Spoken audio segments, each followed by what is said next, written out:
تراویح پڑھانے والے امام کو کچھ لینا دینا، چاہے وہ ہدیے کے نام سے ہو، چاہے وہ معاوضے کے نام سے ہو، چاہے اجرت کے نام سے ہو، تو اسے اکابر علماء نے منع کیا ہے۔ علامہ شامی رحمۃ اللہ علیہ اور دارالعلوم دیوبند کے جو مفتیان کرام ہیں، یا اس میں صرف دیوبندیوں کا ہی مسئلہ نہیں، اہل حدیث اور بریلوی حضرات نے بھی اس کو حرام کہا ہے۔ دارالعلوم دیوبند نے تو اس پر مستقل فتویٰ ایک کتاب کی صورت میں، رسالے کی صورت میں اپنی ویب سائٹ پر مستقل طور پر لگا رکھا ہے، اور اس طرح سے اس کتاب میں اس کو شائع بھی کر رکھا ہے۔ اس کتاب کا نام ہے معاوضہ علی التراویح کی شرعی حیثیت، اور اس میں دارالعلوم دیوبند کے وائس چانسلر حضرت مولانا مفتی ابوالقاسم صاحب نعمانی دامت برکاتہم لکھتے ہیں کہ معاوضہ علی التراویح کے سلسلے میں اکابر دیوبند کا نقطہ نظر بالکل واضح ہے۔ حضرت مولانا مفتی عزیز الرحمن صاحب عثمانی رحمۃ اللہ علیہ، حضرت مولانا اشرف علی تھانوی رحمۃ اللہ علیہ،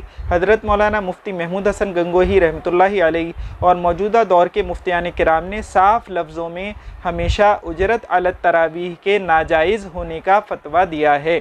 لیکن گزشتہ 2-3 سال سے بعض حضرات نے بڑے زور و شور کے ساتھ اجرت علی التراویح کو جائز قرار دینے کی مہم شروع کر دی۔ اس سلسلے میں دارالعلوم دیوبند سے بھی فتویٰ حاصل کیا۔ دارالعلوم سے اپنے قدیم موقف کے مطابق عدم جواز کا فتویٰ دیا گیا، مگر مستفتی یعنی سوال کرنے والے صاحبان نے گویا طے کر لیا تھا کہ معاوضہ علی التراویح کو بہرحال جائز قرار دینا ہے، اس لیے انہوں نے دارالعلوم کے فتوے پر اعتماد کرنے کے بجائے اس پر نقد و جرح شروع کر دی، اور وہ اس عمل میں اس سطح تک اتر آئے کہ دارالعلوم کی طرف سے آخری تحریر دے کر اس باب کو بند کرنا پڑا۔ مگر ادھر سے کتابوں اور اشتہارات کی اشاعت کا سلسلہ جاری رہا، اور ستم ظریفی یہ ہوئی کہ دارالافتاء کی مفصل تحریروں کو نظر انداز کرتے ہوئے بعض عبارات کو غلط معنی پہنا کر یہ اعلان کر دیا گیا کہ دارالعلوم دیوبند نے اپنے سابق موقف سے رجوع کر لیا اور اب وہ اجرت علی التراویح کے جواز کا قائل ہے۔ اسی فضا میں دارالعلوم دیوبند کے دارالافتاء میں ایک مفصل استفتاء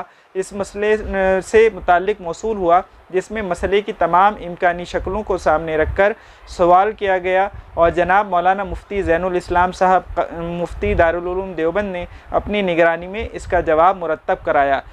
مناسب معلوم ہوا کہ اس سوال نامہ اور جواب کو کتابچے کی شکل میں شائع کر دیا جائے، تاکہ دارالافتاء دارالعلوم دیوبند کے سلسلے میں جو غلط فہمی پھیلائی جا رہی ہے اس کا ازالہ ہو سکے اور لوگ صحیح صورتحال سے واقف ہو سکیں۔ تو یہ فتویٰ دارالعلوم دیوبند نے 1434 میں شائع کیا ہے، اور اس کتاب میں اس کے بارے میں ساری تفصیل موجود ہے، اور اس میں اکابر علماء دیوبند کے دستخط موجود ہیں۔